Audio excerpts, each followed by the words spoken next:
Para hoy, bueno, les paso el programa. Como saben, ahora a las 10 Mauricio nos va a hablar de entrelazamiento. Para las 12 vamos a tener una introducción al Qiskit SDK, que va a estar a cargo de Julie Stickens.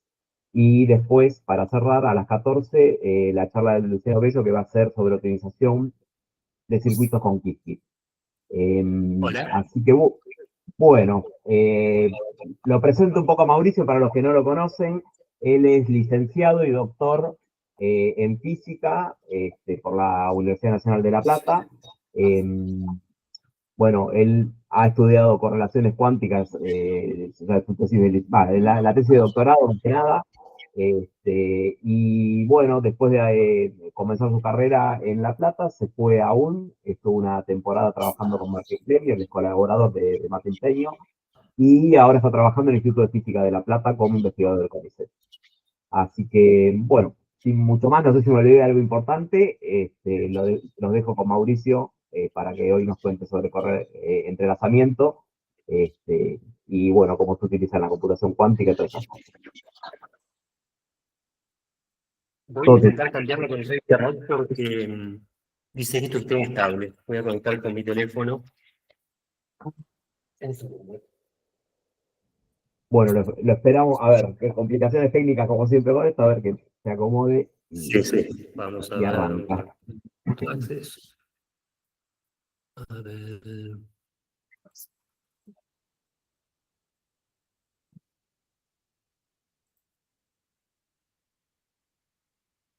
Bueno, mientras que se acomoda Mauricio, no sé si entre los participantes hay alguna consulta, algo que quieran saber. En líneas generales, bueno, como ya saben, los links se van a ir posteando todos los días y bueno, la próxima sesión que tenemos es el viernes 7. ¿Ya estamos, Mauricio? Creo que sí. ¿Ariana mejor? ¿Se escucha? Sí, se escucha. Compartir pantalla, así ya vemos Sí, cómo va. ahí comparto la pantalla. Y hay un eco, Bien. no sé si podrás mutear algo que tengas por ahí doble. Es el aula. Es Tengo el que aula. salir a Bueno, cuestiones de Instituto de Física y las aulas tienen eco. Bueno, la idea era contarles un poco sobre entrelazamiento, qué es una correlación. Armé esta charla pensando en un público general. Yo no sé qué background tienen ustedes, pero vi que había clases previas sobre álgebra lineal y sobre cosas básicas de cuántica, así que voy a empezar muy por lo básico. El plan va a ser entonces hablar del entrelazamiento como un fenómeno físico, o sea, qué es lo que caracteriza el entrelazamiento, y después voy a ver, a partir de eso que les cuento, si llegamos a hablar de cómo entendemos eso como un recurso. ¿Sí? Entonces, decimos que el entrelazamiento es una correlación sin análogo clásico. ¿Qué significa esto? Bueno, para empezar tenemos que estar seguros de que todos entendemos que es una correlación. En principio, la correlación es una relación que hay entre dos variables aleatorias. Es información compartida por una variable con otra. Podemos entender esta correlación si pensamos en el histograma, ¿sí?, de dos variables, ¿sí?, si esas dos variables, ¿sí?, tienen un histograma parecido a este, ¿sí?, lo que vemos es que cada variable tiene una distribución de probabilidad, ¿sí?, correspondiente a ese histograma, ¿sí?, que estará centrada en algún lado. Y mirando una de estas distribuciones no puedo saber mucho de la otra, pero, ¿sí?, por la forma que tiene esta nube de puntos, ¿no?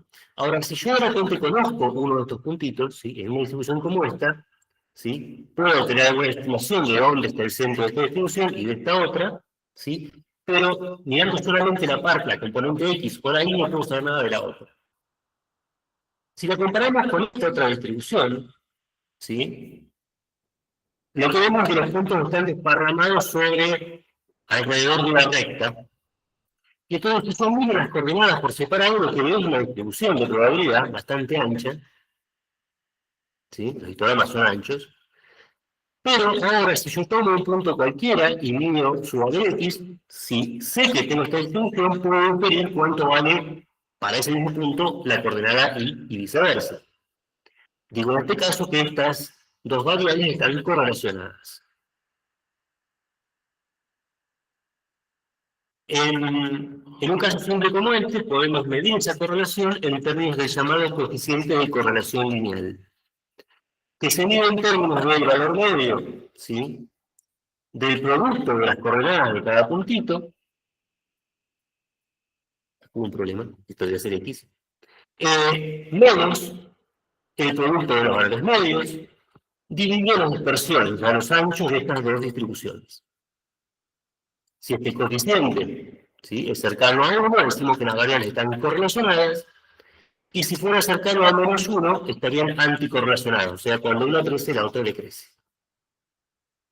Claro, puede haber correlaciones más complicadas. Por ejemplo, uno podría suponer que estos dos gráficos, ¿sí?, tienen una correlación, porque cuando uno se mueve, para arriba o para abajo, el otro parece seguirlo.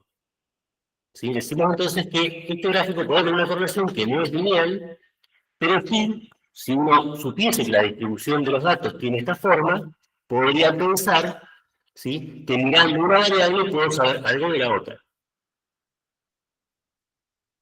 Sin embargo, en general, no puedo pensar que haya una correlación implique una relación causal. Por ejemplo, en este caso, de este gráfico, lo estamos aplicando desde la edad de Miss América, ¿sí?, de la persona que ganó el concurso de Miss América por año, y la tasa de asesinatos por vapor o quemar o por tocar objetos calientes, que obviamente no tienen absolutamente nada que ver. Simplemente hay dos registros y los dos registros se parecen. Si uno busca conjuntos de registros, puede encontrar pares de registros parecidos y entonces los podemos asumir que relacionados. Pero aquí no hay una relación causal entre una cosa y la otra.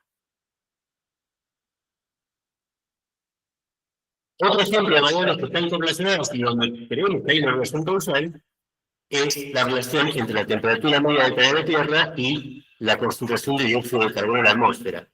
Aquí hay registros durante muchísimos años y lo que vemos es que hay una correlación, ¿sí?, entre la concentración de dióxido de carbono, que es esta curva verde, y la curva celeste, que indica la temperatura medida año por año, ¿sí?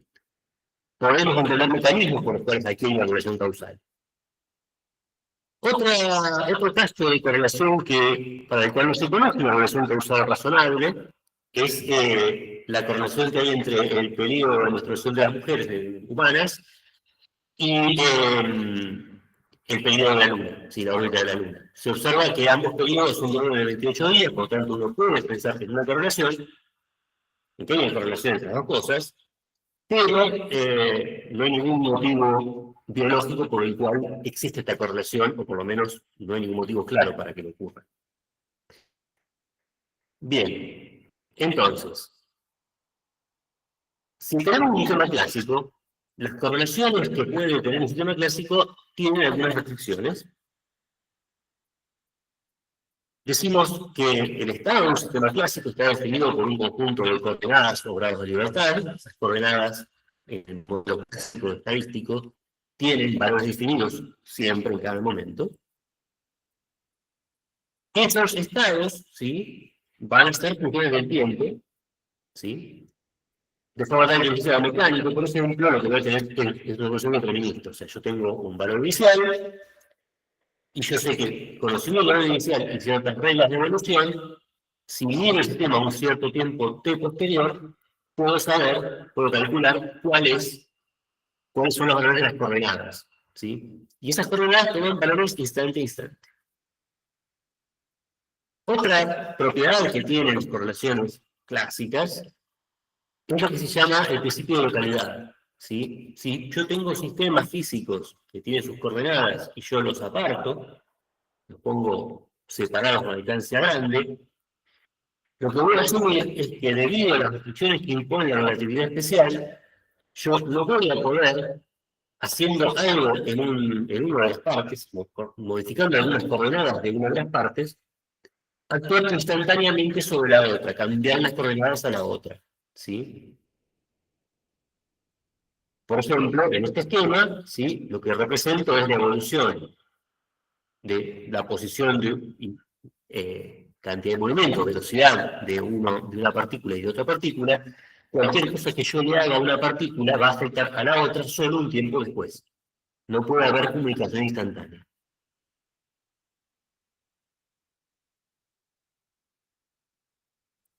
El azar que vamos a encontrar en los sistemas clásicos, ¿sí? Entonces es puramente debido a que yo, cuando miro el sistema, solamente tengo acceso a algunas variables y no a otras, ¿sí? Entonces, por ejemplo, si tengo esta distribución que vimos antes, ¿sí? Puedo pensar que una variable corresponde al sistema que estoy mirando y la otra al entorno, y entonces cada puntito tiene un valor determinado de las coordenadas, pero cuando miro solamente la coordenada X, yo no sé, ¿sí? Dónde va a caer ese puntito. ¿Sí? Va a haber una distribución de probabilidad. Esta distribución de probabilidad, ¿sí? Inicial, las tengo que poner a priori, en términos, por ejemplo, de asumir alguna propiedad como que la energía es una cantidad con un valor definido. Esto es lo que pasa entonces con los sistemas clásicos y las correlaciones que pueden tener los sistemas clásicos, ¿sí? Entre estas variables, si yo puedo ver que cuando evolucionan, van a evolucionar de forma correlacionada con su estado inicial, de forma determinista, y además, en general, voy a poder encontrar correlaciones entre variables que cuando voy a observar ya existen previamente. O sea, en cada instante esas variables están definidas para cada posible estado del sistema. En cuántica, esto no puede funcionar así, debido al llamado principio de incerteza de Heisenberg, que nos dice que no podemos conocer con absoluta precisión la posición y la velocidad de una partícula al mismo tiempo. La incerteza siempre está limitada por una constante fundamental, ¿sí? El producto de estas incertezas está limitada por una constante fundamental que se conoce como constante de Planck, ¿sí? Que tiene un valor muy chiquitito y por eso a escala clásica no vemos ese problema, podemos saber dónde está el micro y a qué velocidad se mueve, usando determinadas herramientas macroscópicas. Pero si intentamos hacer la determinación con infinita cantidad de decimales, nos encontraríamos con una limitación establecida por este principio. Las probabilidades de los resultados, entonces, ya no se pueden expresar como marginales de una cierta distribución de probabilidad global. Cuando yo elijo medir la velocidad, dejo de tener información sobre la posición. Es como que de alguna forma esa información deja de existir. En mecánica cuántica, en lugar de tener una distribución de probabilidad, voy a tener que trabajar con lo que llamamos una función de onda.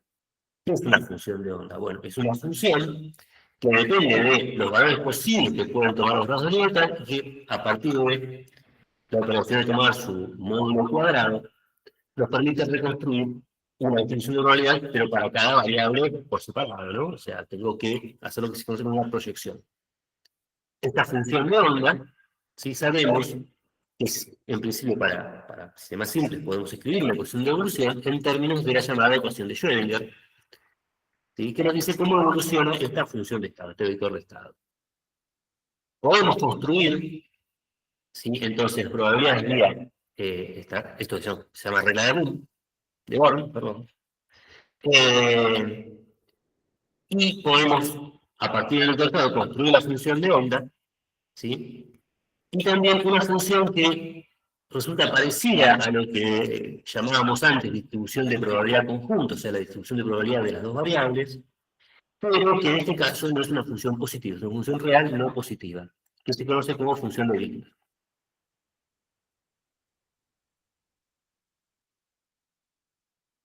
Bueno, esto a Einstein no le cerraba, porque él estaba convencido, sí, allá por el año 35, que no podíamos tener una descripción razonable de la realidad física en la que las coordenadas no tuviesen un valor definido, ¿sí?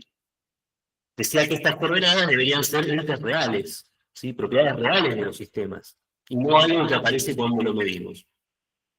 Entonces se le ocurrió una estrategia para burlar el principio de incerteza.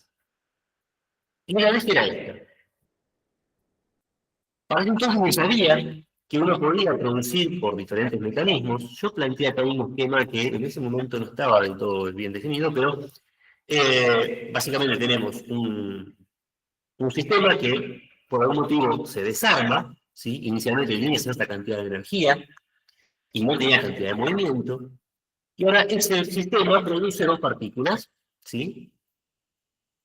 Y debido a que la cantidad de movimiento es una cantidad conservada, si las dos partículas tienen la misma masa, ¿sí? Entonces la velocidad y la cantidad de movimiento de ambas partículas tienen que sumar cero. Por lo tanto, si yo miro una partícula, ¿sí? Y veo su velocidad, yo sé que la otra partícula inmediatamente tiene la velocidad opuesta.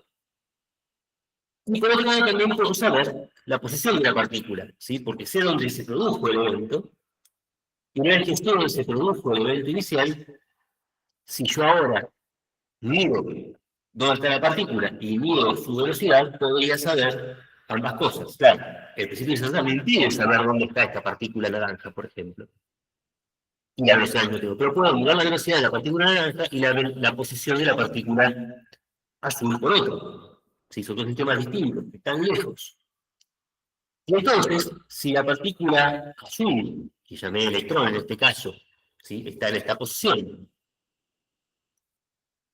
y sé que va a tener menos la velocidad de la partícula naranja que medía en esta posición, midiendo al mismo tiempo estaría violando el principio de incerteza. Claro, la alternativa es que vaya la cuántica y entonces no puede hacer esto, que haya algún principio fundamental que me impida medir simultáneamente la información de velocidad de esta partícula y de posición de esta otra.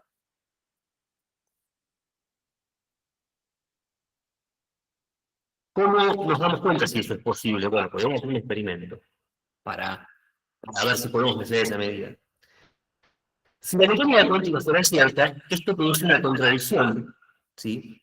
Ya que para que en el momento en que yo mido en este lugar la posición de esta partícula azul, tendría que de alguna forma, mágicamente, haber una acción sobre la partícula naranja que está lejos y que la relatividad dice que no puede ser afectada por lo que hay en la partícula azul, que destruya la información sobre la velocidad de esta otra partícula, ¿sí?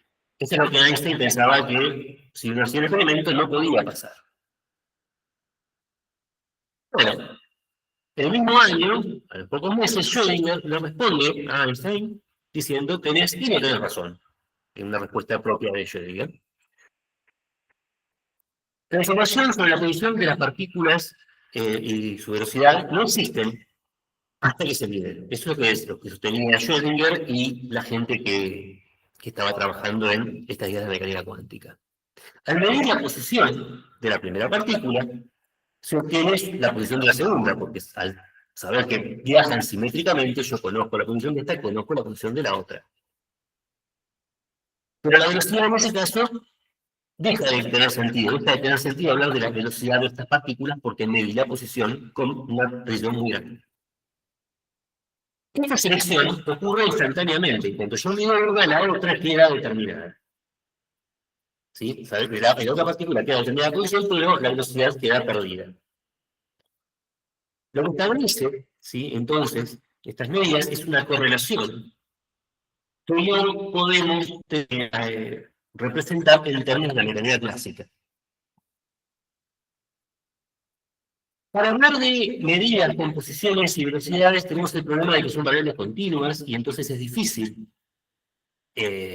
hacer statements estadísticos. Podría entonces trabajar con alguna variable discreta. Y una variable discreta que encontramos en la naturaleza es lo que llamamos el spin, ¿sí? Vemos, por ejemplo, que la luz, ¿sí? Además de saber que se propaga por algún cierto camino y con una cierta longitud de onda, tiene una propiedad de esta que se llama polarización. ¿Y cómo vemos esa polarización? Bueno, usando polarizadores. Hay materiales en los cuales si yo interpongo el material en el camino en que viene la luz pasa o no pasa de acuerdo a la orientación de la polarización relativa a la orientación del material. Si yo giro el material, esta luz polarizada ¿sí? Va a pasar, no va a pasar, y como consecuencia voy a ver que del otro lado veo luz más o menos brillante. Esa es la descripción macroscópica, la que vemos con unos lentes polarizados. Pero, si sabemos que la luz además se comporta en el ruido de baja intensidad como un conjunto de partículas que se mueven, estoy forzado a pensar que este brillo diferencial que tengo cuando muevo la pantalla se debe a que el fotón pasa o no pasa. No puedo pasar medio fotón. O pasa entero o no pasa entero, o no pasa. Entonces, lo que está definiendo este ángulo entre la polarización y algún eje principal de esta pantalla es esta probabilidad de que el fotón pase. ¿Sí? Y entonces tenemos dos alternativas. ¿Sí? El fotón pasa o no pasa. Y lo que controla la probabilidad de que pase o no pase es esta polarización.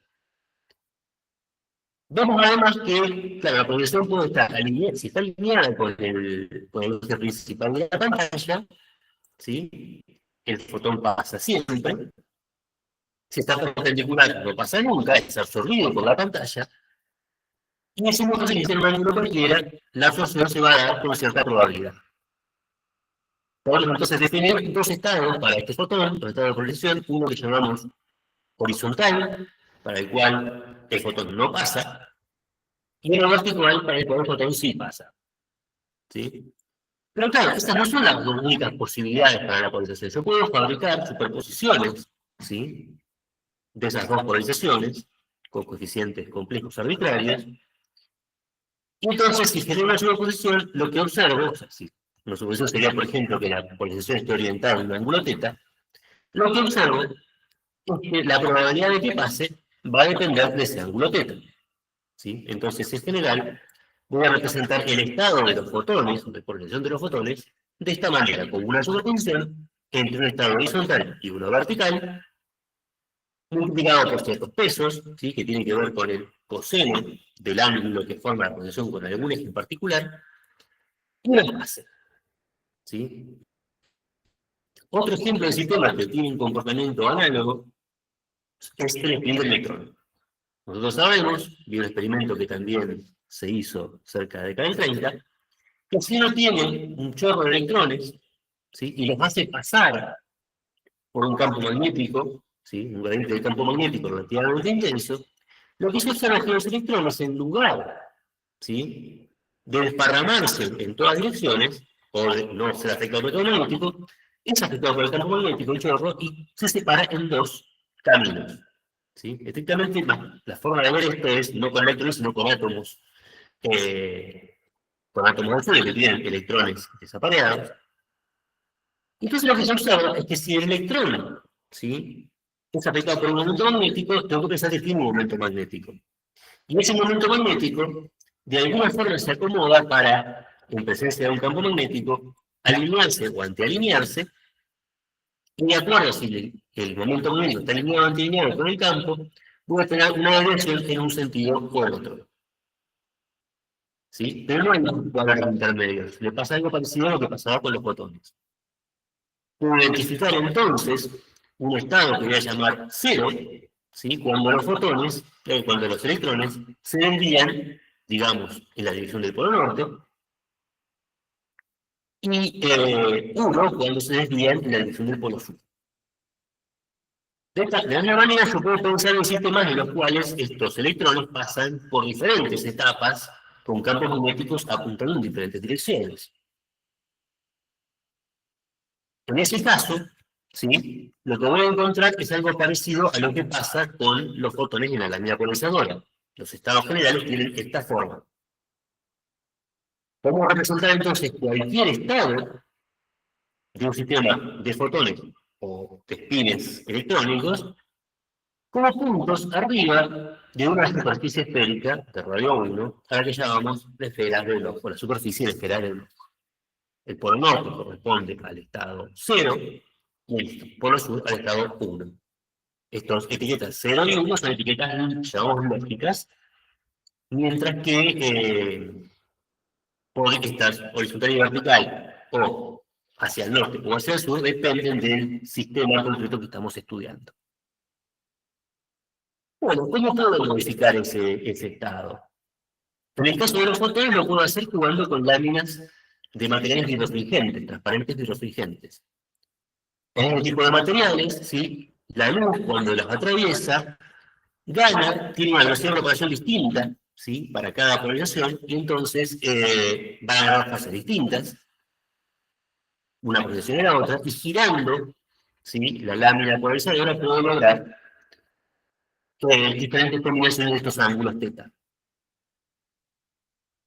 En el caso de los espines, un efecto parecido lo puedo lograr jugando con campos magnéticos. Un momento magnético, en presencia de un campo, precesa, ¿sí? Va a empezar a girar, a orbitar alrededor del campo magnético, y con eso puedo lograr que la orientación, ¿sí? del vectorcito de la esfera de Bloch cambie, ¿sí?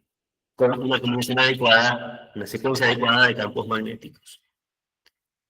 De esta manera puedo lograr aplicarle a estos estados básicos un conjunto de operaciones, ¿sí? Elementales. Una de esas operaciones consiste en convertir un estado cero en uno y viceversa, o sea, intercambiar los estados de la base. A esa operación la voy a llamar X y corresponde, en el caso de los espines, a una rotación, ¿sí? De 180 grados. ¿Sí?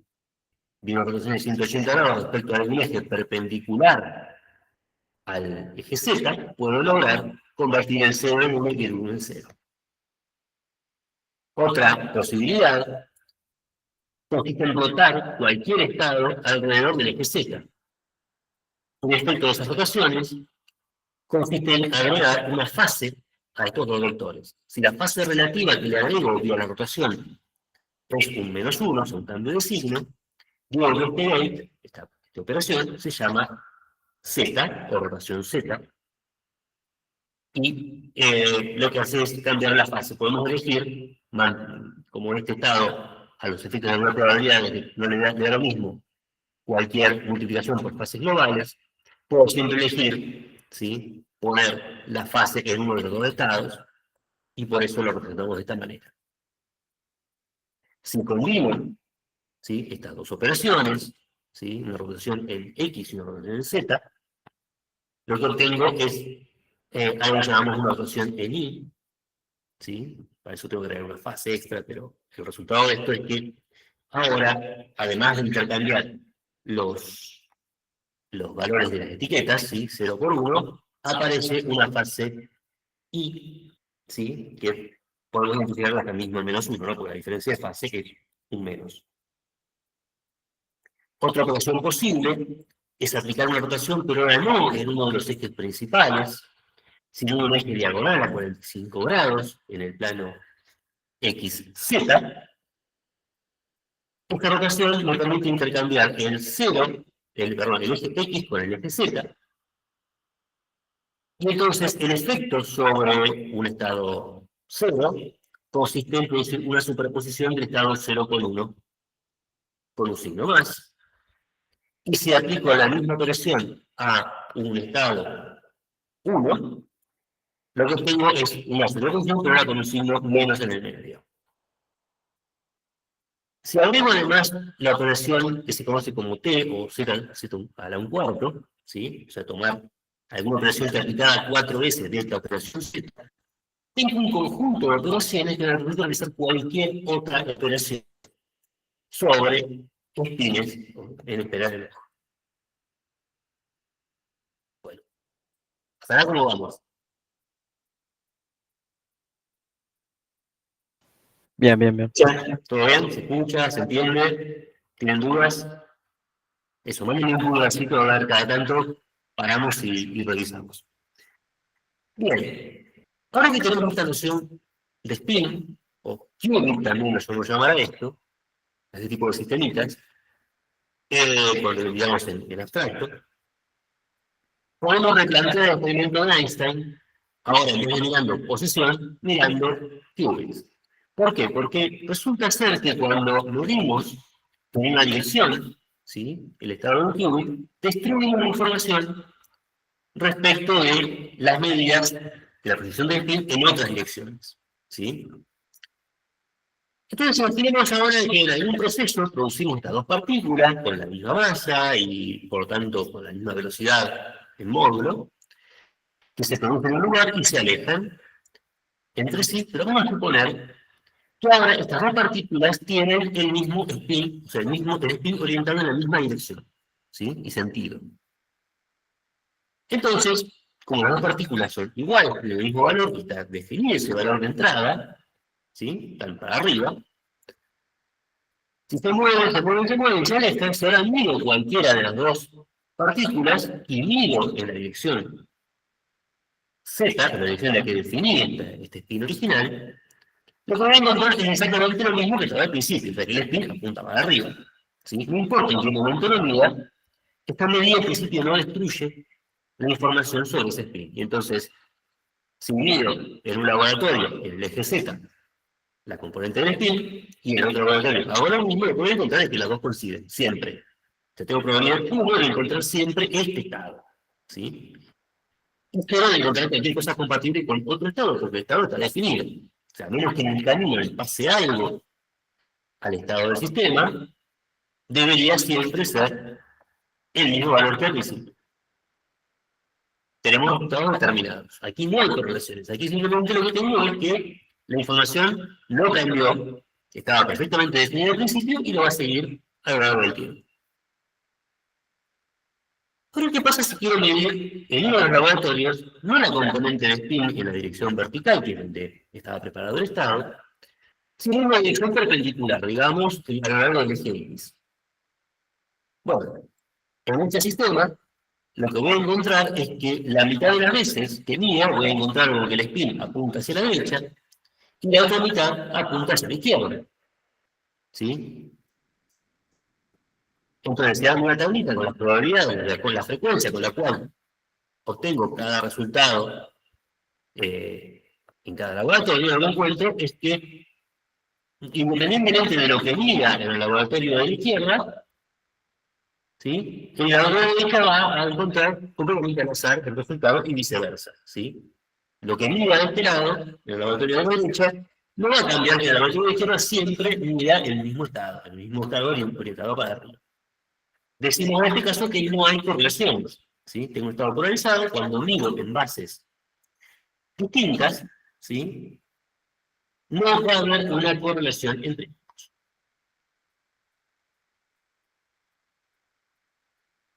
Ahora, ese estado no es un estado que puedo preparar de partida. De hecho, ya sabemos que cuando se producen este tipo de desintegraciones radiactivas y aparecen dos partículas del mismo tipo, partícula y antipartícula, lo que va a ocurrir es que esas partículas están en un estado que es invariante entre rotaciones. ¿Sí? Cuando se produce la desintegración, el sistema no sabe, ¿sí?, cuál es el eje X o cuál es el eje Z, le dan todo lo mismo. Entonces, el único estado que tiene esa propiedad, que le da lo mismo en cualquier orientación, es este estado que se conoce como estado de singlete. A diferencia del anterior, donde teníamos estados locales bien definidos, en el estado de singlete tengo una superposición de los estados definidos. Y entonces estamos en una situación parecida a lo que ocurría con el experimento de Einstein original.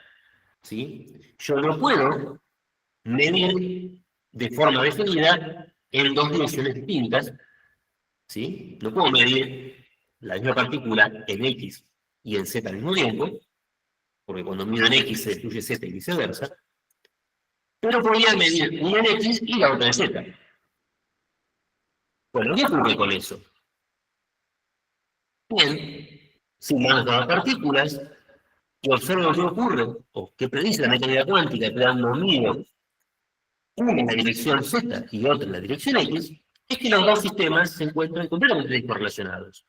¿Sí? Los resultados son completamente al azar. Un cuarto de las veces tengo este para arriba y este para la derecha, un cuarto de las veces este para arriba y este para la izquierda, etc. No hay correlación tampoco. Por otro lado, si mido en la misma dirección, pero en cualquier dirección, digamos, me pongo de acuerdo en medir en Z o en X, recuerda que está invariante, así que le da lo mismo cualquiera. Cuando voy a medir de un lado y del otro encuentro que están siempre perfectamente anticorrelacionadas. Cada vez que yo mida en Z de este lado, y encuentre que el spin apunta para arriba, voy a encontrar que del otro lado, que también medí en Z, el spin apunta para abajo y viceversa. Entonces, sabiendo lo que mido acá, de alguna manera me doy cuenta lo que ocurre en otro lado.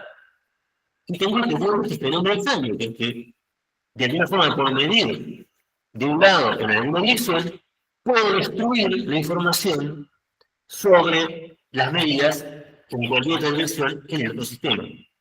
O generar correlaciones, generar información sobre las medidas en la dirección original. ¿Sí?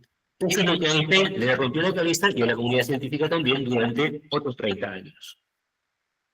Siempre asumiendo que para Einstein tenía que haber alguna cosa, ¿sí?, que faltaba en la mecánica cuántica y que, si no la agregaba, tendría sería de vuelta estados localmente bien definidos. O sea, que cada vez que se produce la desintegración, cada una de estas posibles medidas viniese con un resultado predefinido desde el punto de partida.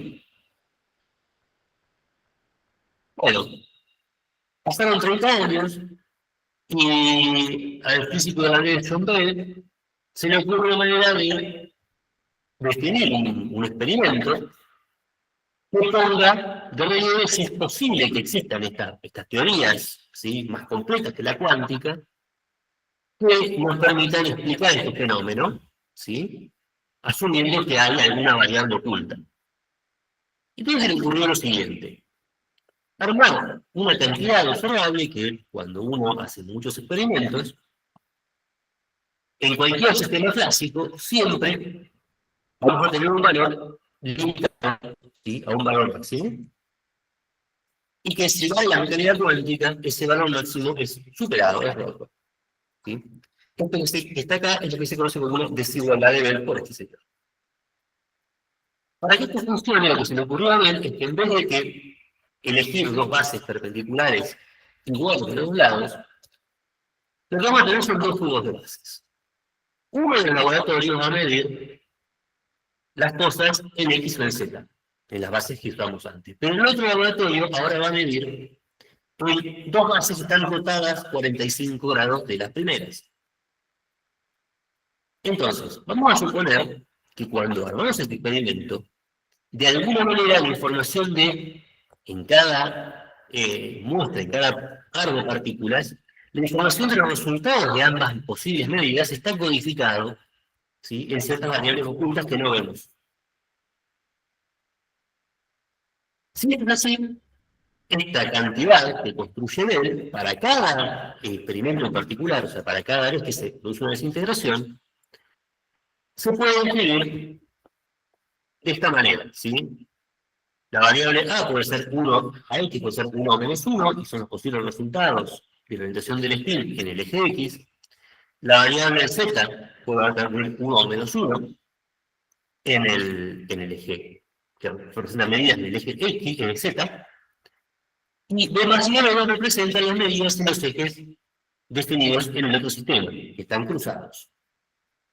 Y también puede valer 1 menos 1. Entonces, si mira esta cantidad, claro, si AX y AZ valen 1, por ejemplo, este número va a ser un 2. Y automáticamente este otro número se hace 0, porque si estas dos son iguales, estas dos se cancelan. Si las dos fueran distintas, este término sería 0, porque se estarían AX con AZ. Eso no ocurre si tienen un valor definido. Entonces, si una de estas dos variables, si uno de los términos se hace 0 y el otro vale 2, por lo que valga B, como B vale 1 menos 1, el resultado de esta operación siempre es o más 2 o menos 2. ¿Sí? Como mucho. Bueno, supongamos que hago un experimento donde promedio los posibles resultados. A veces da 2, a veces da menos 2. Cuando promedio todos esos resultados, lo que voy a tener es un número que no puede ser más grande que 2. Y por eso está desigualada. ¿Sí? Para un sistema clásico.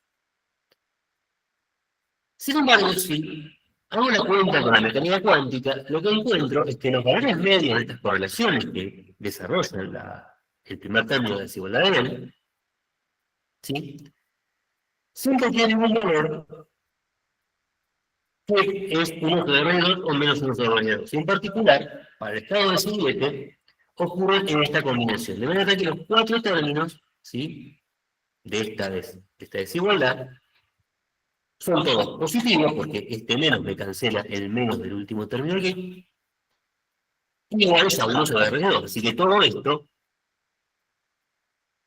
en mecánica cuántica, para el estado de singlete, le tiene que dar 2 por R2, que es un número más grande que R2. ¿Sí? Da 2,83. Bueno,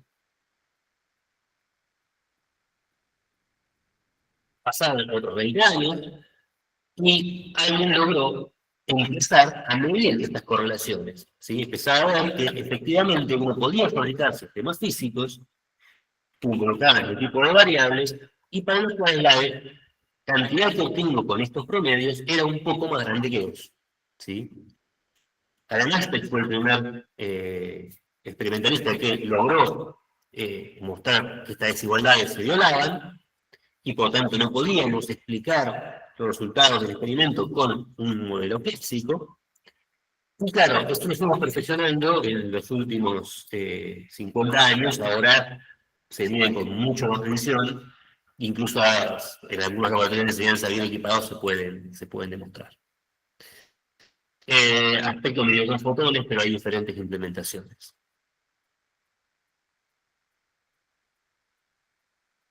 Bueno, ahora que creemos esto, entonces, vemos que efectivamente la dirección en la cual se puede medir queda definida instantáneamente y localmente.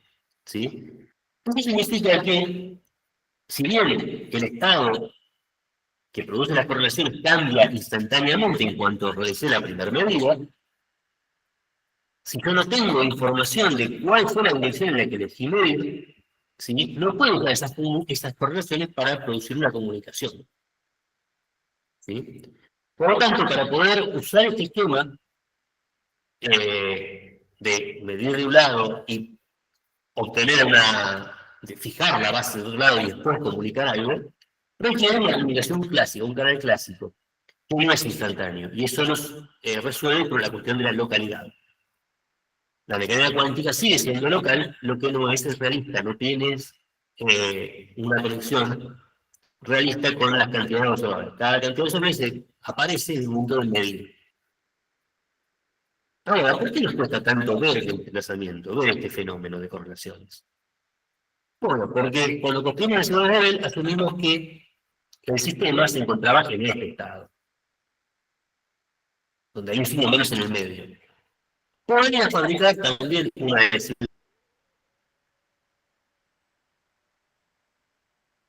de nivel equivalente con un signo más. Si trabajo con el estado, con un signo más. Que la función se van moviendo las partículas, el entorno puede producir el efecto de cambiar significativamente la fase, ¿sí?, relativa a todos los estados. Entonces, si no soy capaz de seguir cómo cambia esa fase, yo no sé qué desigualdad debe usar. Si me quedo con la que asumía que el estado era un siguiente, lo que va a ocurrir es que voy a tener que promediar, ¿sí?, ambos resultados. ¿Sí? Tendré una cierta probabilidad de que llegue un siguiente, una probabilidad de que llegue un triplete cuando vaya a medir.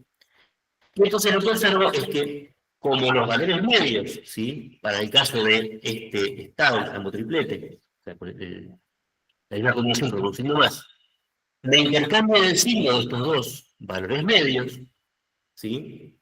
Cuando reemplace estos valores medios en la desigualdad de ver, lo que obtengo es un cero. ¿Sí? Por lo tanto, cuando calculo el promedio de todas las posibles mediciones, de las veces que llega un singlete y de las veces que llega este estado con el signo más,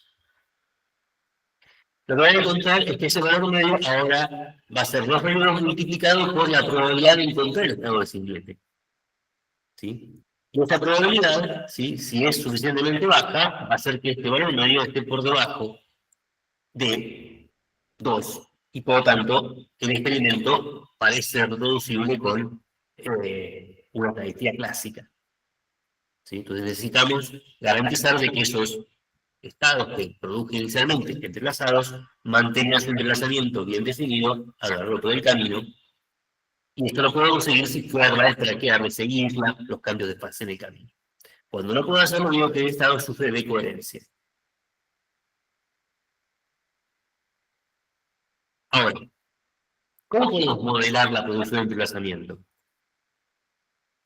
Bueno, esa producción de entrelazamiento ocurre cuando dos espines interactúan de forma coherente. Un modelo discreto para producir ese tipo de interacciones son las llamadas operaciones de control, donde asumo que hay una operación que le aplico a un estado, ¿sí? Y que cuando se le aplico, dependiendo del valor de uno de los estados, voy a cambiar el estado del otro sistema. ¿Sí? Esto lo puedo hacer de forma simétrica o no simétrica. Las interacciones típicas entre los espines son interacciones o dipolares o las interacciones que se llaman de intercambio, que aparecen naturalmente cuando pongo electrones de átomos cerca entre sí. Entonces, si dejo esta interacción evolucionar en el tiempo adecuado, voy a encontrar que el estado conjunto evoluciona de esta manera. Y entonces, si tengo que uno de los estados es una superposición de los dos estados posibles de qubit de control, adicional lo que tengo es un estado como este, donde tengo la combinación de 0 y el estado original, más 1 por el estado original operado por la transformación unitaria que venía de la interacción. En particular, la operación controlada Z, o sea, aplicar Z sobre el segundo spin, si el primero no es 0, se puede expresar de esta manera, ¿sí? Y es una operación simétrica. Algo que representa bien algo que ocurre con una interacción libre entre dos cosas por separado. Obviamente esto requiere que los dos objetos estén lo bastante cerca para poder tener esta interacción. A partir de esta operación Z controlada, que es asimétrica, puedo hacerla asimétrica, conjugando con esta operación que llamamos Hadamard, esta rotación alrededor de un eje a 45 grados en el plano XZ. Entonces lo que hace esta operación es cambiar la operación Z por la operación X, ¿sí?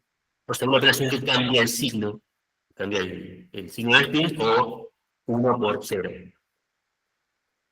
Y entonces, la acción está control X, también llamada control not, es si el primer qubit, el primer spin, estaba en el estado 0, deja el estado del segundo spin sin modificar, y si el primer spin está en el estado 1, le cambia el spin al segundo, o sea, cambia 0 por 1 y viceversa, por eso llamamos not también. Pero lo puedo pensar como una suma binaria, ¿sí? Este simbolito significa suma binaria, esto es, si los dos operandos valen lo mismo, el resultado es 0, si los dos operandos son distintos, el resultado vale 1. O sea, se puede pensar como la suma módulo 2. Bien. Entonces ahora, ¿cómo generamos un estado de simbiote? Bueno, podemos partir de un estado 1-1, o sea, todo separable, producto 1-1. Si ahora aplicamos una operación de Hadamard sobre el primer qubit, fabricamos esta superposición de 0 con 1, y si aplicamos la operación de control, lo que sale acá al final es un estado de singlete, o sea, este singlete. Podría también darle como entrada a diferentes estados, ¿sí? El 0-0, el 0-1, el 1-0. Cada uno va a producir uno de estos 4 estados, que son estados entrelazados, que violen Bell, eligiendo las medidas de forma adecuada. Entonces decimos que esto es lo que se llama la base de Bell. Son 4 estados que se pueden distinguir mediante medidas y que son estados entrelazados. Fíjense que es importante, ¿sí? Para poder producir un entrelazamiento, dos cosas. Uno es la interacción, o sea, la operación de control que requiere, ¿sí? Poner dos objetos juntos, pero también se requiere que este control actúe sobre estados que se encuentren en estado coherente en la base donde que esté el control. Esto es lo que hace acá para producir coherencia. Vamos a ver, voy a mostrar ahora cómo podemos construir la simulación de este experimento de Bell usando Qiskit. Entiendo que todavía no tuvieron el curso de Qiskit, pero les voy a mostrar rápidamente cómo seguir su implementación. Después van a poder, con lo que aprendan a la tarde, revisar estas notebooks, se las voy a compartir, y entender los detalles. La notebook la armé en Colab.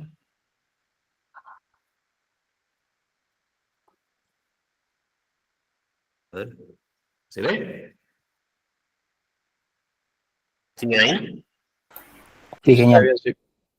Ok. Bueno. Lo primero que tengo que hacer para poder tener esa simulación es instalar la librería Qiskit con algunos paquetes, ¿sí? Bueno, la simulación corre en Python. Esto es un Python. Entonces, lo primero que vamos a hacer es instalar la librería Qiskit y dos paquetes que vamos a usar dentro del programa que también están conectados con esta librería. Uno es el paquete que hace las simulaciones propiamente dichas, y luego tiene que ver simplemente con cómo podemos graficar o dibujar circuitos.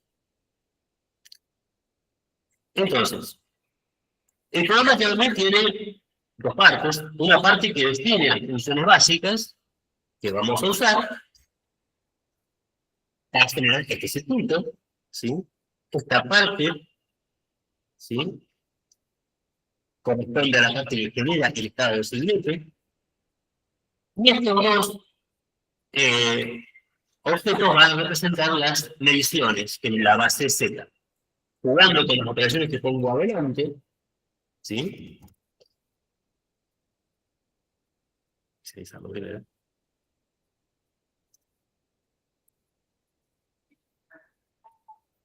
Jugando con las operaciones que pongo adelante, puedo ver que estas medidas, en vez de ser medidas de la base Z, sean medidas de la base X o en bases rotadas. En particular, para poder medir, hacer las medidas que pide el experimento de Bell, necesito que estas medidas estén dadas en bases que están rotadas a 135 o 225 grados, ¿sí? Son las dos bases que están a 45 grados, las bases X y Z. Entonces aplico esa rotación y luego mido en Z como siempre y obtendré dos numeritos. Vamos a ver. Creo que estamos ya. Entonces, defino primero una variable que contiene el objeto simulador, ¿sí? Ahora, el simulator es un simulador que trae esta librería y que lo que hace es toma un circuito, un objeto circuito, que lo voy a definir ahora, y simula esta evolución. El mismo objeto circuito podría dárselo a otro paquete que conecta con la computadora cuántica de IBM y correrlo no como una simulación, sino en la computadora cuántica propiamente dicha. Hay que decir que en cualquiera de los casos lo que voy a hacer es un cachete tramposo, porque la computadora cuántica de IBM, aunque es una computadora cuántica de verdad, está simulada con la computadora convencional, todo esto no ocurre en lugares separados, o sea, ocurre en el mismo chip cuántico. Por lo tanto, estas cuestiones de no localidad no se pueden realmente probar con esto, pero sí podemos entender cómo uno puede modelar con la computadora cuántica este tipo de fenómenos y después implementarlo en óptica, donde sí podemos poner los objetos suficientemente lejos. Bien, entonces, vamos a definir las posibles cuatro medidas, ¿sí? Podemos medir en X o en Z en el primer Q, en el primer pin, y podemos medir la dirección más o menos en el segundo pin, que son las dos posibles direcciones rotadas. Vamos a tener una función que construye el circuito, ¿sí? A esa función le voy a poner tres parámetros. Todos estos son las direcciones en las que voy a hacer las respectivas medidas. Y la tercera es una variable de parámetros que le voy a agregar para poder simular el efecto del error. O sea, es esta cuestión de que se le dé vuelta la fase del estado del siguiente y, por lo tanto, la desigualdad de Bell se deteriora hasta volver a un valor clásico. Esta función lo primero que hace es construir un circuito que va a tener dos qubits clásicos y dos cuánticos y dos salidas clásicas. Y el nombre del circuito se llama Bell Experiment. Arranco utilizando los dos qubits, o sea, el qubit 0 y el qubit 1, o sea, estos dos qubits en el estado 1, ¿sí?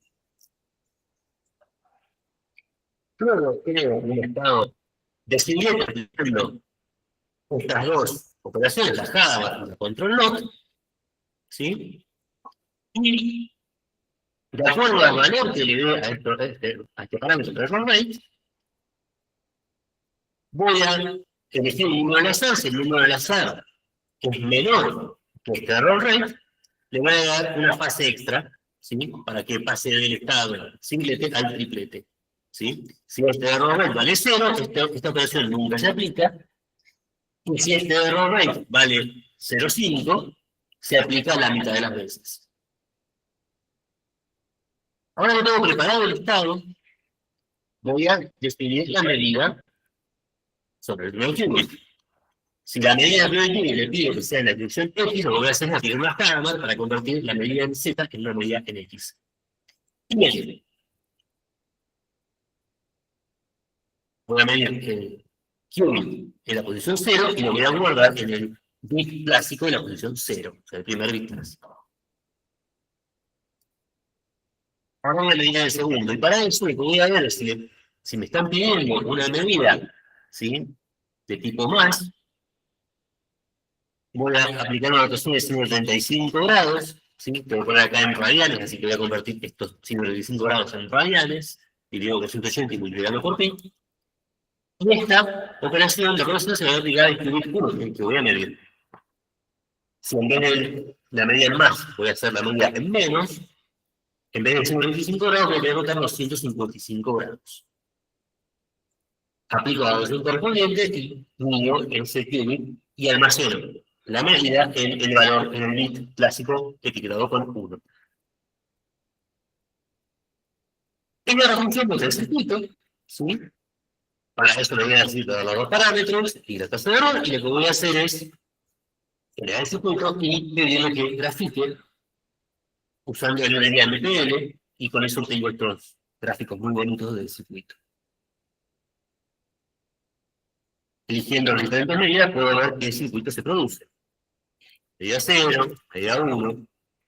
¿Sí? Fíjense que lo que va a ir cambiando es qué operación pongo adelante de las medidas.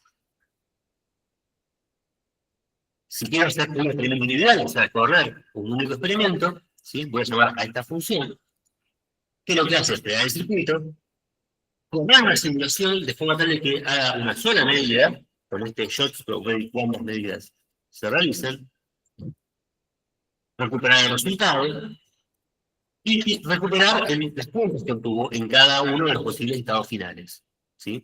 Esta última línea lo que hace es convertir la salida de esta función en pares de bits clásicos, o sea, 0, 1, 1, 0, de acuerdo a cuál es el resultado de la medida. Entonces, si elijo la medida 0, o sea, medir en X el primer qubit y en más el segundo qubit, muestro acá que es lo que estoy midiendo, ejecuto bien, tomo el resultado y muestro el resultado, que son los dos bits, que en este caso me salió 1, 1, pero si corro de vuelta me va a dar otra cosa.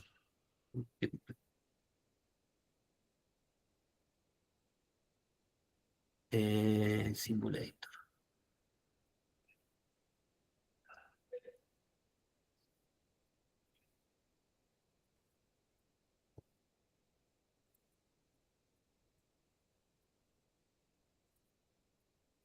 ¿Sí? Vemos que diferentes corridas me dan, en principio, diferentes resultados. 0, 0, 1, 1, 1, 0. Ahora lo que voy a hacer es correr 20.000 veces este protocolo y voy a construir sobre el Esto va a llevar un momento.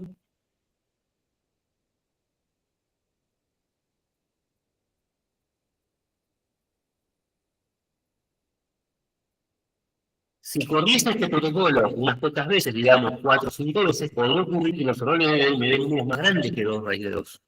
¿Sí? ¿Por qué? Porque el resultado de él aplica al valor medio. O sea, el valor esperado que corresponde al resultado de hacer muchas medidas. Si hago pocas medidas, puede ocurrir que accidentalmente se ve que los 4 términos sean positivos, por ejemplo, y entonces podemos tener un valor más grande. ¿Sí? O sea, podemos obtener que en vez de aparecer el 1 sobre 2, lo que aparezca sea el valor de una única medida. ¿Sí? Recordemos que estas medidas en cada instancia producen un 1 o un menos 1. ¿Sí? Entonces lo que tendría sería sumar 1 más 1 más 1 menos 1. Menos 1 sería un 4. Ese es el valor máximo que puede tomar este resultado. Pero cuando promedio empieza a aparecer valores del 2, algo. ¿Sí? Que claramente es este resultado de nosotros que está violando del. Si tengo muchas medidas, puedo confiar en este número. Si pusiera poquitas, digamos 20 medidas, puedo obtener números realmente grandes, pero claro, no representan lo que está buscando el experimento, que es mostrar la correlación, no una estimación de la correlación. Si vuelvo a hacer un número grande de medidas, pero la pongo un error rate grande, digamos, 0.5, y vuelvo a ejecutar, encuentro todavía un número grande, pero es este número grande, si no pongo suficientes cuentas, podría desconfiarle. Esto va a llevar un ratito más. Lo que va a ocurrir es que a medida que yo aumento esta tasa de error, lo que va a ocurrir es que este usuario de la dimensión va siendo cada vez más chico hasta llegar al valor clásico de 2 y luego seguir bajando. ¿Se entendió? ¿Preguntas hasta acá?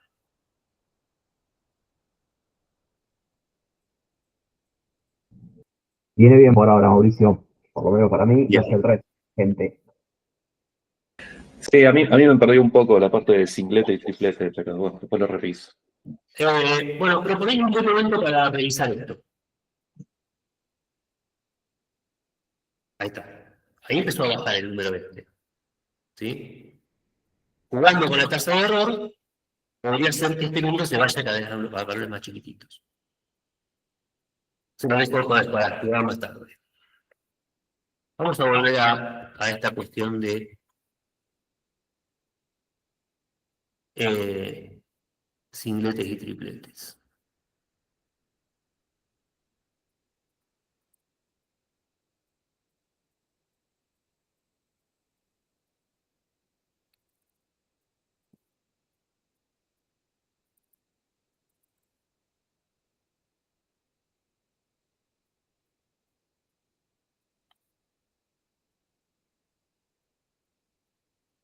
Vamos a ver.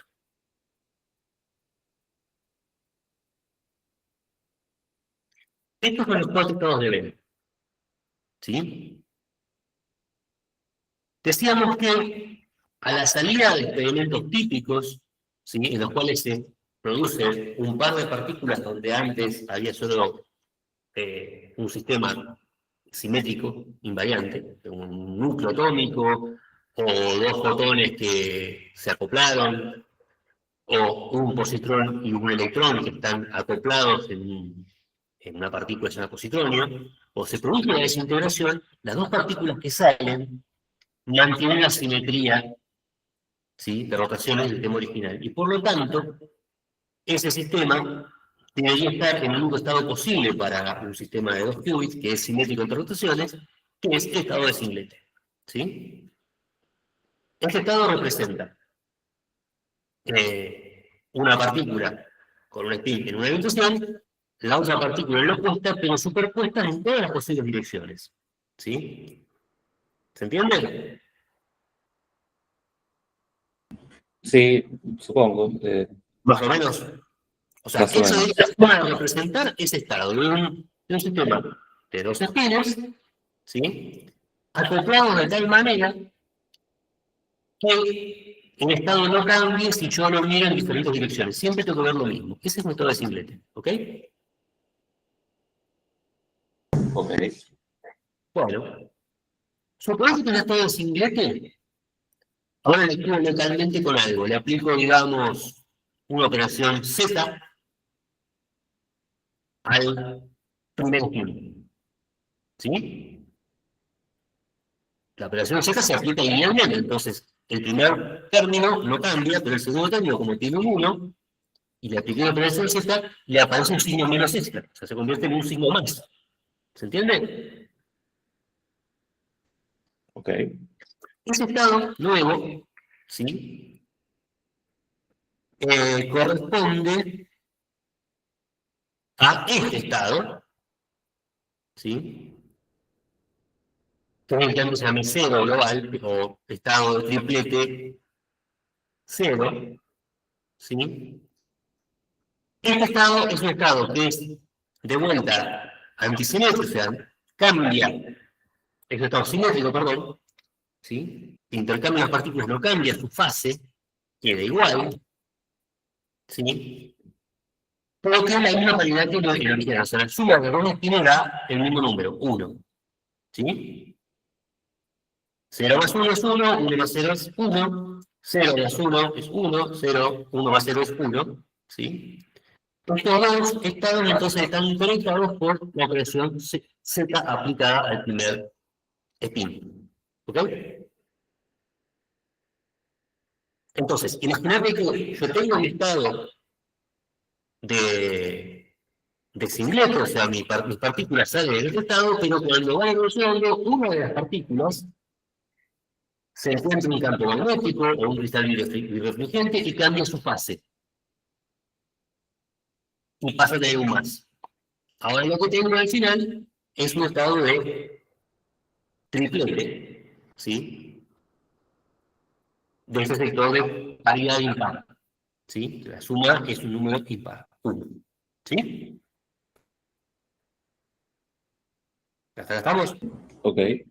Sí. Bueno, otra posibilidad que puedo tener es que en vez de aplicarle una rotación en Z al segundo qubit, al primer qubit, perdón, le aplico una rotación en X, o sea, un cambio de 1 por menos 1. Entonces, este estado que era antisimétrico y con paridad impar, se convierte ahora en este estado, que también es antisimétrico, ¿sí? Tiene un signo menos, pero tiene paridad par ahora. ¿Sí? La suma da 0 o 2. Este es otro estado de triplete, un triplete con paridad par y fase negativa.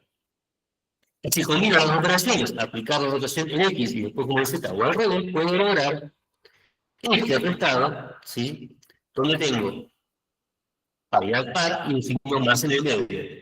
¿Se entiende? Esos son los 4 estados posibles que puedo fabricar, ¿sí? A partir de aplicarle rotaciones locales al estado de singlete, ¿sí? Si roto globalmente, si aplico rotación a los dos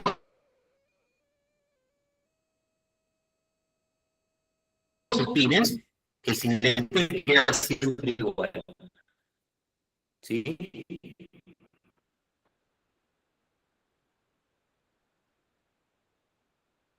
Sí, no, no te estoy Si escuchando muy bien, pero creo que te entiendo. Después reviso igual algunas cosas.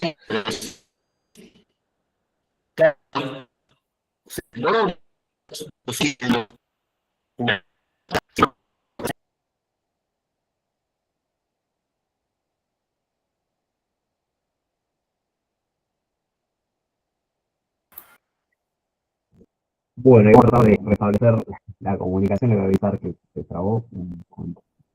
Sí, se cayó, ¿no? Sí. Ahí vamos a retomarlo Sí, y ahí. seguimos.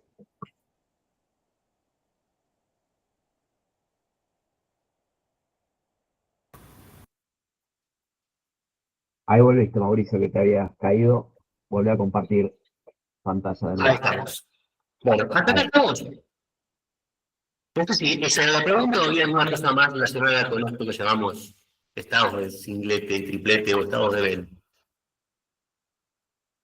¿Hay un mensaje ahí? Bueno, ¿sigo? Dale, estamos. Bien. Bueno,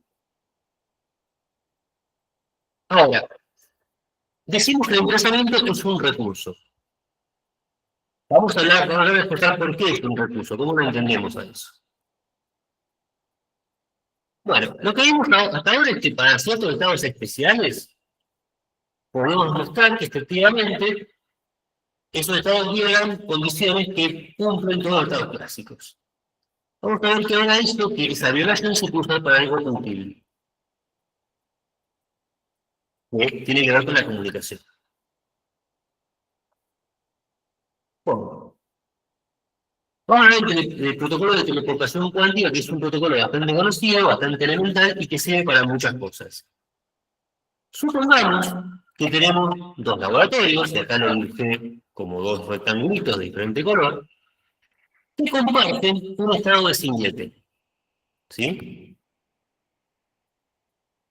El laboratorio A, además, tiene un tubo, un spin, preparado en algún estado que en principio no conoce. ¿Sí? O sea, puede haberlo preparado él, no sabe cuáles son estos dos numeritos, o puede haberlo preparado alguien más. ¿Sí? Y nos gustaría poder mandar este estado al otro laboratorio. ¿Sí? Una manera de hacer eso es agarrar ese estado, el objeto que representa ese estado, ponerlo en un sobre blindado para que no haya efectos de ruido, de coherencia, y se lo manda a otro laboratorio. Entonces el laboratorio recibe el sobre, lo tiene y lo puede usar. ¿Sí? La otra alternativa es usar este estado de singlete para hacer lo que se conoce como teleportar el estado. ¿Qué significa eso? Bueno, lo que vamos a hacer es una secuencia de operaciones y medidas y comunicación para que el pedazo de singlete que tiene el laboratorio B pase a estar en un estado correspondiente al estado inicial del sistema del laboratorio A. ¿Sí? ¿Cómo funciona? Bueno, lo que vamos a hacer es primero el singlete. ¿Sí? El laboratorio B tiene que tomar el singlete y hacerle alguna preparación aplicando estas dos gates, X y Z. X y Z lo que hacen es convertir el singlete en este estado que habíamos dicho antes, el 0, 0, que va más 1, 1 sobre R2, ¿sí? Que es el estado más fácil de representar o de usar para la teleportación. Y lo que va a hacer el laboratorio, esto puede ocurrir en algún momento, el laboratorio lo que va a hacer es aplicar una control NOT, ¿sí? Controlada por el sistema que quiere teleportar sobre su lado del singlete, y luego aplicar una operación de cada par. Lo que hace esto en conjunto es lo que se conoce como una medida de Lorentz, una medida de Lorentz, o sea, convertir la base de la base de singletes y tripletes en una base computacional, la base de ceros y unos. Se van viendo, ¿sí? En la base de ceros y unos, estos resultados van a decirme en qué estado de singlete o triplete estaba esta parte del sistema. ¿Sí? Si ahora le conjunto los resultados de estas medidas al laboratorio B, le aplico estas dos operaciones, una NOT y una Z, de acuerdo a los resultados de esas medidas, al final lo que tengo es un estado que es idéntico al estado original. En el proceso, este estado original se destruyó. ¿Sí? Porque lo moví. Y cuando lo muevo, este estado se proyecta en alguna base. ¿Sí? ¿Se entiende? Entonces se proyecta en la base a 45 grados. ¿Ok? Esto es teleportación. Claro, además, que el estado de singlete también se pierde, porque al final de la operación, como medí uno de los lados del singlete, el otro lado queda desentrelazado, queda descorrelacionado. ¿Sí? Ahora, simplemente aplicando operaciones logro recuperar un estado, pero ya no tengo más el singlete. ¿Sí? Entonces, este protocolo, además de ser capaz de aplicar estas operaciones, dos vías de comunicación clásica, las medidas y esta medida de esta operación de Bell, requiere un singlete. Entonces, tengo el laboratorio armado para producir estas operaciones. Cada vez que quiera teleportar un qubit, voy a tener que poner un singlete nuevo. Una cosa interesante de esto es que de esta manera se podría, por ejemplo, codificar un mensaje en estos dos numeritos, ahí dentro. ¿Sí? Y se lo quiero mandar a alguien, digamos, en Santa Fe. Entonces, lo que voy a hacer es agarrar ese estado que lo trae, lo llevo a una tarjeta postal que tiene implementado este protocolo y que no se conecta con Santa Fe, digamos que se conecte con San Nicolás y después hay otra estación que vaya de San Nicolás a Rosario y otra de Rosario a Santa Fe. Cada estación va compartiendo siguiente con la siguiente. Y entonces, si yo le llevo mi estado preparado, en el camino, ninguna de esas tarjetas postales puede ver el mensaje que yo codifiqué, porque no saben en qué base medir. ¿Sí? Cuando el mensaje llega a Santa Fe, yo puedo comunicar por otro camino, por teléfono, miran en tal base y con esa información ellos pueden leer el mensaje que mandé. Por lo tanto, este esquema es un esquema de comunicación muy seguro. Y que además, si de repente encuentra que lo que le está llegando a la persona de Santa Fe no es coherente con lo que yo le mandé, ¿sí? Hay estrategias de comunicaciones para poder chequear si un mensaje tiene errores o no. Me permite eliminar si no en cambio hay una inteligencia del mensaje. ¿Sí? Por eso este protocolo es tan importante.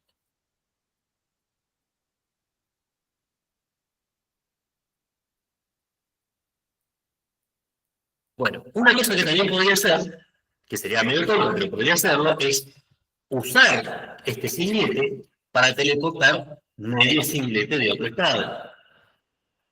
¿Sí? O sea, yo tengo un singlete en este laboratorio, en otro sistema doble, tomo una parte, la acoplo, ¿sí? Uso teleportación y ahora lo que conseguí es que la parte que me quede entrelazada con el sistema final en el laboratorio. O sea, vuelvo a tener un singlete o un triplete o lo que fuera entre los dos laboratorios. ¿Sí? Entonces, de alguna manera es un protocolo reversible al principio. Preparar singletes localmente se asume que es una cosa que se puede hacer gratis. Bueno. Ahora, si en vez de singletes tuviese otro estado de triplete, tengo operaciones locales que me permiten convertir, ¿sí?, ese estado de vela arbitrario en estado singlete que preciso para aplicar en este protocolo. Ahora, la pregunta es, ¿podría hacerlo con cualquier estado? En general, los procesos físicos no producen singletes, producen estados más complicados, producen estados en diferentes variables, producen estados ruidosos. Entonces, sería interesante poder convertir esos estados cualquiera en estados de singlete que sirvan para teleportación. Entonces, habría que preguntarnos si los estados que puedo producir son equivalentes a un singlete o requiero muchos de esos estados para producir un singlete. ¿Sí? Entonces empieza a aparecer la noción de una medida de entrelazamiento, o sea, una medida de cuánto me cuesta producir un singletes.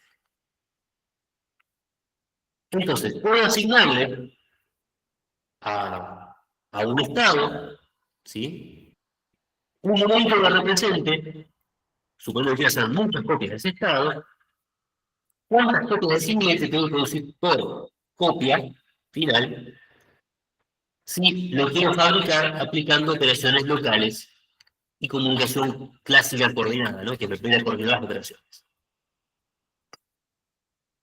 Esto se conoce como el costo de preparar este estado, o el costo asintótico del estado. La otra alternativa es querer, a partir de los estados que produce mi sistema, ¿sí? Si tengo muchas copias de estado, ¿cuántos singletes puedo fabricar a partir de las copias que tengo? En general voy a utilizar más copias del estado que tenga, que genere mi fuente, que para que los singletes que pueda llegar a producir. Entonces, en ambos casos, podemos decir que la medida del entrelazamiento que tiene el estado sí se puede expresar como el límite de la tasa, ¿sí? M sobre N, entre los singletes que puedo producir a partir de la copia del estado original. Un resultado muy importante que me va a servir para hablar de estas cosas se conoce como la descomposición de Smith, que nos dice que todo estado puro, que todo estado definido del sistema, se puede expresar con una combinación lineal de coeficientes positivos con pares de estados, ¿sí? Distinguibles en los dos sistemas. En una parte A y la parte B, o la parte izquierda y la parte derecha. Estas estados sean distinguibles, entonces esa medida que me permitan discriminar cada uno de los términos de este estado, ¿sí? Va a ser muy importante a la hora de implementar protocolos para manipular el entrelazamiento de estados cuánticos. Estos coeficientes, ¿sí? Que son numeritos que van a estar entre 0 y 1, se conocen como coeficientes de Smith. Y la suma tiene una cierta cantidad de términos. Si el estado está no correlacionado, va a haber un único término, por un único coeficiente de Smith igual a 1.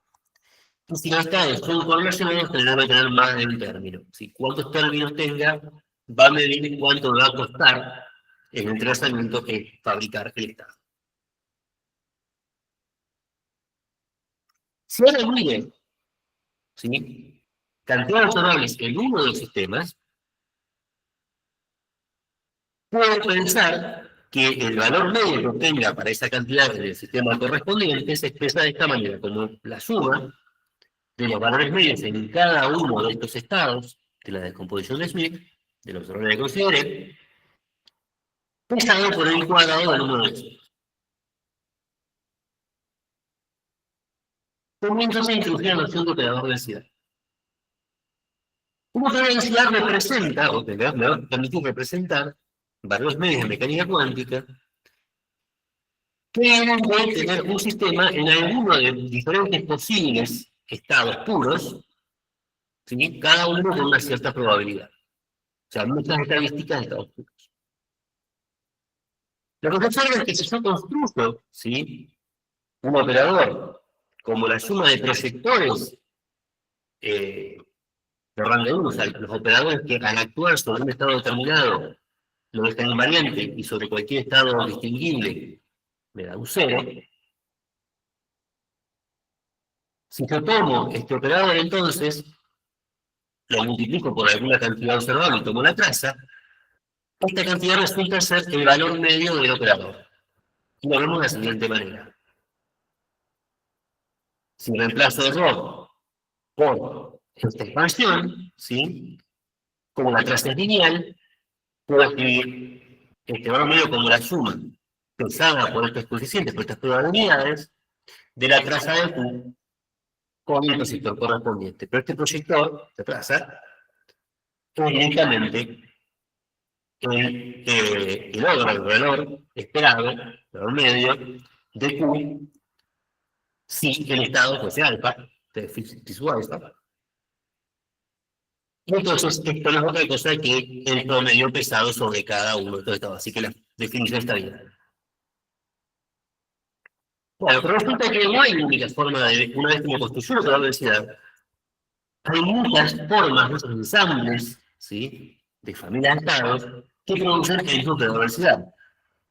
En particular, estos estados podrían no ser ortogonales, no son distinguibles entre sí. Pero siempre hay una descomposición, ¿sí? En estados ortogonales distinguibles, ¿sí? que contiene bien la llamada descomposición espectral. En esta descomposición en particular, entonces, yo puedo ver para medidas que son compatibles con estos estados, con esta elección de estados ortogonales, o sea, las medidas que distinguen los estados ortogonales, puedo entender que estos numeritos P y C corresponden a su distribución de probabilidad. Y que se le puede asignar una entropía al estado. ¿Sí? La entropía de Young, o sea, la cantidad de ignorancia que tengo sobre el estado del sistema respecto de esta variable, o de los resultados posibles de la medida respecto de esta variable, se traduce ahora en una entropía, que llamamos entropía de von Neumann, y que me dice cuál va a ser la mínima entropía de Young en cualquier medida que elija hacer sobre el sistema. Esta entropía de von Neumann tiene propiedad de aditividad, por lo que si yo tengo muchos sistemas, cada uno no correlacionados entre sí con los otros, la entropía es la suma de las entropías locales de cada parte del sistema. Bueno, vía la descomposición de Smith, ¿sí? Está claro que el estado que representa el estado local de una de las partes de este sistema se expresa en una llamada traza parcial, ¿sí? Del estado global, del estado global. Y básicamente la suma de cada uno de los proyectores en cada estado de Smith, en el lado que corresponda, está por el cuadrado de los números de Smith correspondientes. Entonces, si tuviera un estado separable, como el único número de Smith, ¿sí? Igual a 1, esta entropía de von Neumann valdría 0, ¿sí? O sea, según un único término, ¿sí? En esta suma, entonces el logaritmo de 1 me da 0 y se terminó, no hay entropía. Y si tengo un número mayor que 1, este número va a ser mayor que 0, ¿sí? Y me va a decir cuál es el trazado está del sistema. Para ver por qué, lo vamos a ver un cachito. Una cosa que es fácil ver es que esta entropía no puede crecer bajo operaciones locales que actúen sobre las partes del sistema, incluso si están coordinadas. Si yo hago una operación, hago una medida, tomo resultados, se aviso de otra, aplico otra operación, esas intercambios de información no me permiten aumentar la entropía de entrelazamiento. Siempre decrece bajo esas operaciones. Si la operación es unitaria, o sea, operaciones que lo que hacen son rotaciones de cada spin, la entropía se mantiene en rotaciones locales, la entropía se mantiene invariante, y como decimos, es una cantidad aditiva, porque la entropía es aditiva. Entonces, tengo el producto de varios estados puros, en el tratamiento de ese producto de diferentes estados puros, la suma de el tratamiento de cada uno de estos factores. Vamos a ver ahora por qué efectivamente digo que es una medida de entrelazamiento. Bueno, resulta que si tengo muchas copias, puedo construir a partir de la descomposición de Smith, la descomposición de Smith de muchas copias. Entonces, lo que se puede dar con este procedimiento es que efectivamente esa entropía me dice el límite de cuántas copias de un estado de límite puedo sacar a partir de copias, de n copias del estado que tenga, en el límite de muchas copias.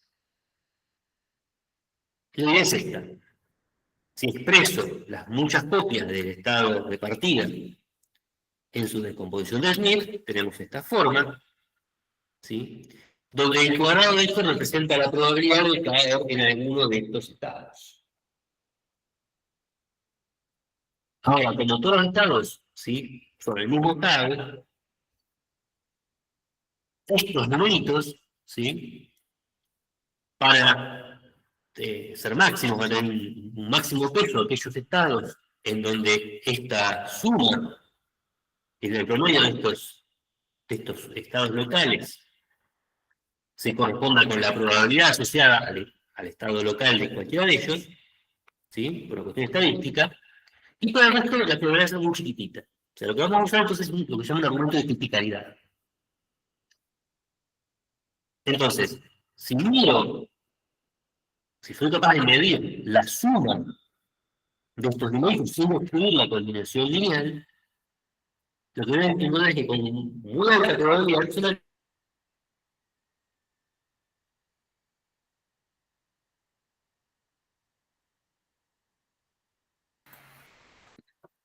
Uy, se cayó otra vez, ¿no? Sí. Bueno, vamos a esperar que Sí, se cayó de nuevo. te Así retome. que bueno, vamos a hacer un poquito a ver si podemos retomar.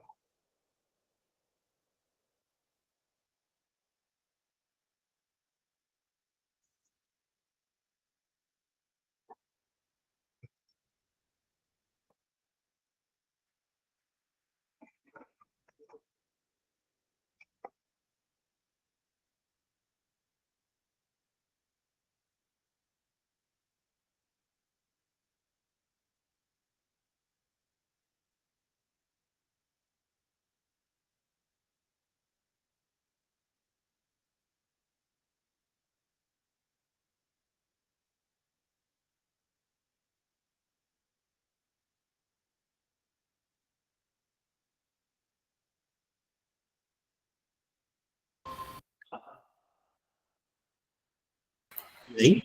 Ahí ya te Sí, vemos, Mauricio. Mauricio, ahí se te ve de nuevo que se había cortado.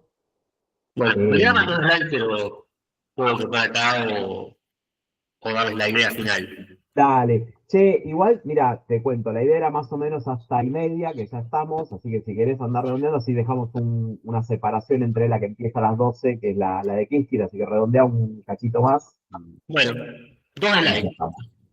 La Dale. idea entonces es que, no sé en qué número se cortó la anterior, En tratemos entrelazamiento destilado. voy a usar el timer para medir cuántos singletes, cuánto puedo teleportar usando el estado que tengo.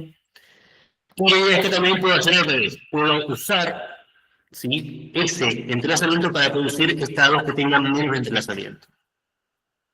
¿Sí? Por eso se construyen las llamadas teorías de recursos para el entrelazamiento, ¿sí?, que no voy a hablar porque se me acabó el tiempo. Muy bien, Bueno, bien. Cortamos acá. con eso estamos. Che, bueno, no sé si habrá preguntas acá de la gente que se quedó hasta el último momento. No sé si alguien quiere consultar algo, aunque Yo tengo una pregunta, Sí. que no quiero que suene mal, es más por mí que por cualquier otra cosa. Pero ¿cuál es la idea que deberíamos llevarnos de acá? Que se puede medir el entrelazamiento cuántico Bueno, mediante las ideas experimentos. que me gustaría que se lleven. Primero, que es un fenómeno que actualmente lo sabemos medir. Un fenómeno que no es fácil de medir, que por eso no vemos entrelazamiento en el supermercado, pero está, que nos muestra que las teorías clásicas que tratan de describir, ¿sí?, esos fenómenos fallan. ¿Por qué fallan? Que se lleven ideas que se lleven un par de ideas de cómo podemos manipular esta propiedad, ¿sí?, que hace falta para manipular esa propiedad y cómo lo hacemos, que es lo que después supongo que van a seguir en las siguientes clases. O sea, ahora en la próxima clase van a tratar un Qiskit y parte de la idea de que eso funcione es que Qiskit sea capaz de simular estados entrelazados o implementar esos estados entrelazados en una computadora cuántica. ¿Sí? Ok, perfecto. Esa es la idea que lleven. Después van a elaborar otras ideas posteriores, pero entonces es una cosa que se puede medir, que las medidas de entrelazamiento no son todas abstractas, sino que representan, por ejemplo, mi capacidad de teleportar cosas de diferente tamaño o de preparar estados a partir de otros. Vale, gracias. ¿Sí? bueno, ¿hay alguna otra pregunta? Bueno, si no hay más preguntas, le Yo en agradecemos a particular Mauricio. quería saber, Mauricio, en qué andabas laburando, o sea, en qué estás laburando en tu investigación y eso. Bueno, hago dos cosas principalmente. Una tiene que ver con esto de teoría de recursos.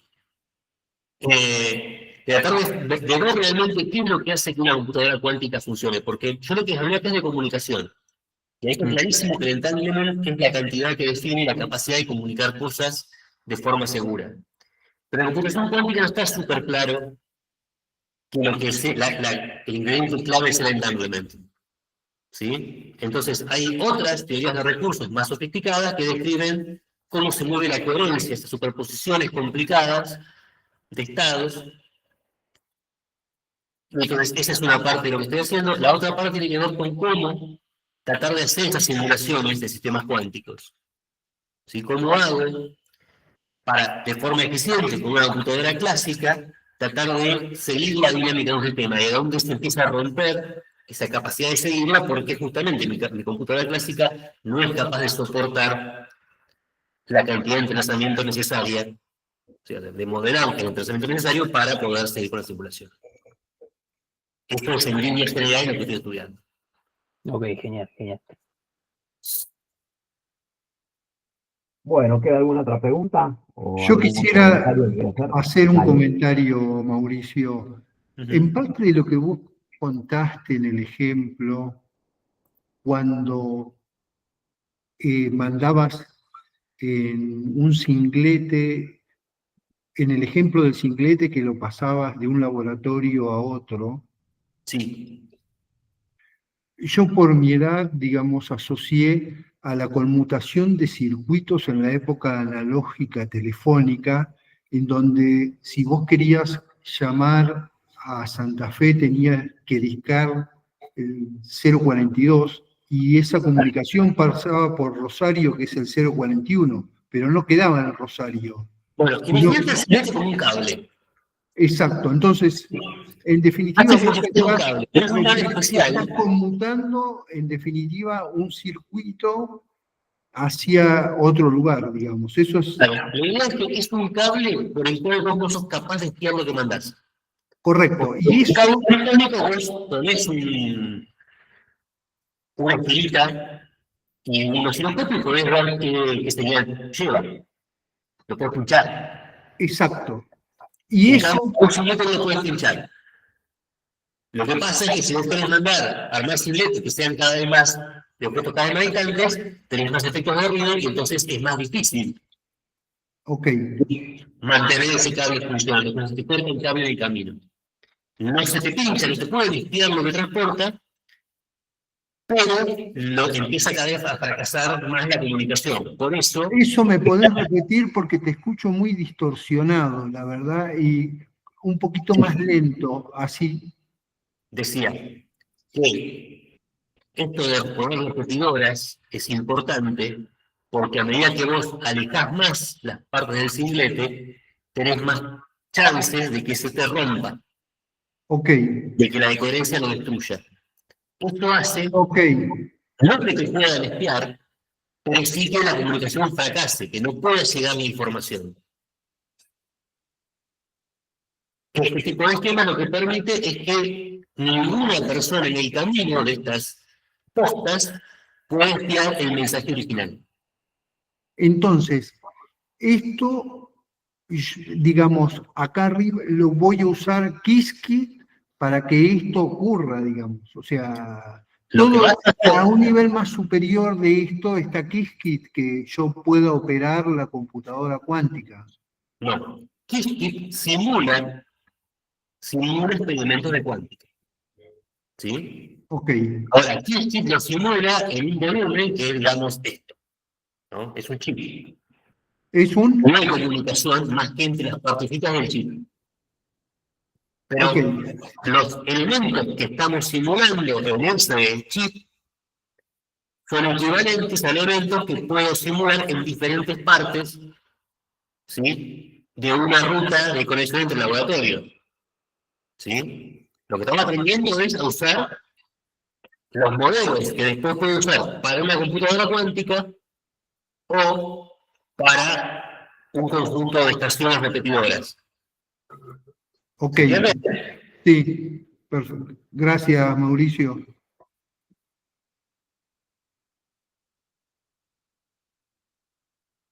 Bueno, Bueno, si no hay más preguntas o comentarios, le agradecemos a Mauricio entonces por el tiempo, ahora sí, y volvemos a las 12 que Julián nos va a empezar a contar con más detalle Qiskit. Así que bueno, Mauricio, che, muchísimas bueno, gracias por el gracias por la tiempo. invitación. Un placer. Dale. Sí, impecable, Mauricio, muchas gracias, realmente impecable. Bueno, hasta luego y nos vemos entonces para el resto.